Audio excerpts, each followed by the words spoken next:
వైకుంఠ ఏకాదశి పర్వదినాన్ని పురస్కరించుకుని తిరుమల శ్రీ వెంకటేశ్వర స్వామి ఉత్తర ద్వారం నుంచి భక్తులకు దర్శనం ఇవ్వనున్నారు. ఇవాళ అర్ధరాత్రి నుంచే శ్రీవారి వైకుంఠ ద్వార దర్శనాన్ని ప్రారంభించేందుకు టీటీడీ రంగం సిద్ధం చేసింది. జనవరి 8న రాత్రి 12 గంటల వరకు 10 రోజుల పాటు భక్తులకు వైకుంఠ ద్వార దర్శనం అందుబాటులో ఉంటుంది. టోకెన్స్ పొందిన భక్తులకు 3 ప్రవేశ మార్గాల నుంచి అనుమతిని ఇస్తారు.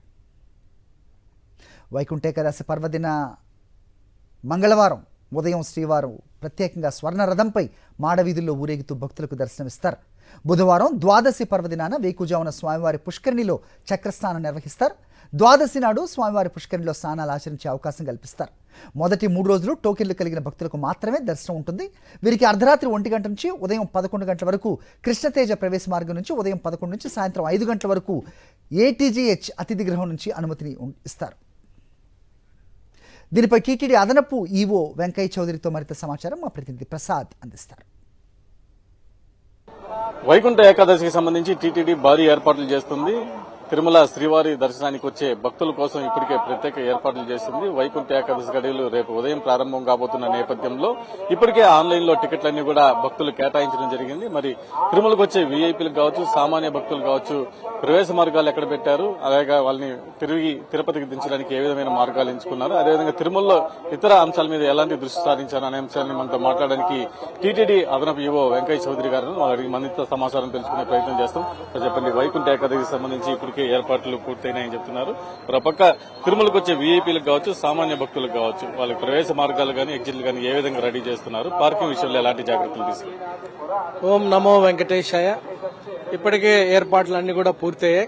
ఇంకొకసారి రేపే, ఈ రోజు నైట్ అంటే రేపు మార్నింగ్ నుంచి దర్శనాలు ఉంటాయి కాబట్టి ఒకసారి ఫైన్ ట్యూనింగ్ అంటే లాస్ట్ మూమెంట్ లో ఎలా పార్కింగ్ ప్లేసెస్ ఉన్నాయి, ఎక్కడ ఏ కేటగిరీ వాళ్ళకి ఎక్కడ పార్కింగ్ ఉంది అన్ని కూడా ఇంకొకసారి లాస్ట్ మూమెంట్ లో చెక్ చేయడం జరుగుతుంది. అలానే రిసెప్షన్స్ కూడా ఎక్కడ ఉన్నాయి అవన్నీ కూడా చూడటం జరుగుతుంది. మీ అందరికీ తెలుసు, ఈసారి అన్ని కూడా ఒక టికెట్ లోనే అన్ని పొందుపరచడం జరిగింది.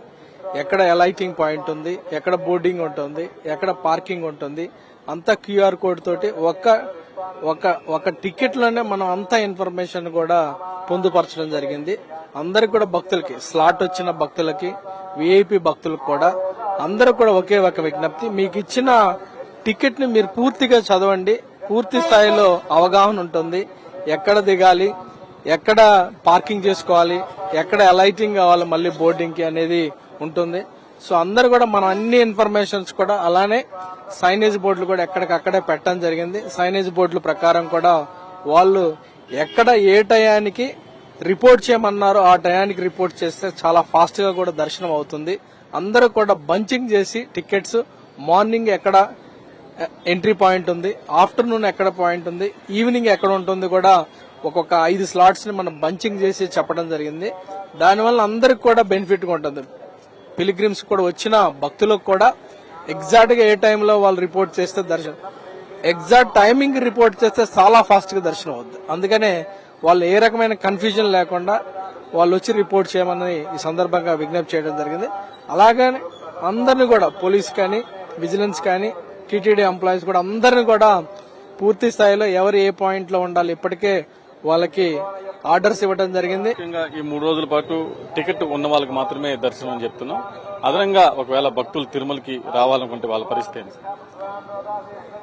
టికెట్ ఉన్న వాళ్ళకి మాత్రమే టయాన్ని క్యాలిక్యులేట్ చేసి, గంటలో ఎంతమంది చేపించగలమో క్యాలిక్యులేట్ చేసి అందుకు అనుగుణంగా మనం స్లాట్స్ ఇవ్వటం జరిగింది. చాలా ట్రాన్స్పరెంట్ గా అందరికి కూడా పబ్లిసిటీ చేసి 24 లక్షల మంది రిజిస్ట్రేషన్ చేసిన తర్వాత మనం 1,89,000 స్లాట్స్ 3 రోజులకి అలాట్ చేయడం జరిగింది. వైకుంఠ ఏకాదశికి సంబంధించి టీటీడీ పూర్తి ఏర్పాట్లు చేశాం. భక్తులందరూ కూడా వారికి కేటాయించిన టికెట్ లోనే పూర్తి సమాచారం ఉంటుంది. ఇటు దర్శనానికి ఎంట్రీ పాయింట్లు కావచ్చు, అదేవిధంగా పార్కింగ్ సంబంధించిన పాయింట్లు కావచ్చు, ఇవన్నీ కూడా పూర్తిగా టికెట్ లోనే పొందుపరిచాం. మరోపక్క ఇప్పటికే భక్తులందరూ కూడా సూచించాం, దర్శనం టికెట్ ఉన్న భక్తులకు మాత్రమే డిసెంబర్ 30, 31, జనవరి 1 3 రోజుల పాటు దర్శనం ఉంటుంది. జనవరి 2 నుంచి కూడా సర్వదర్శనంలోనే స్వామివారికి దర్శనం చేయిస్తాం, వైకుంఠ ద్వారా దర్శనం చేయిస్తామని కూడా అదనపు చెబుతున్నారు. అదేవిధంగా వైకుంఠ ఏకాదశి నాడు స్వర్ణరథం, ద్వాదశి నాడు చక్రస్నాన మహోత్సవానికి సంబంధించి కూడా పూర్తి ఏర్పాట్లు చేశామంటున్నారు. భక్తులందరూ కూడా టీటీడీ తీసుకున్న నిర్ణయాలకి సహకరించాలని కూడా కోరుతున్న పరిస్థితి ఉంది. జర్నలిస్ట్ ముఖేష్ తో ప్రసాద్, సాక్షి టీవీ, తిరుమల.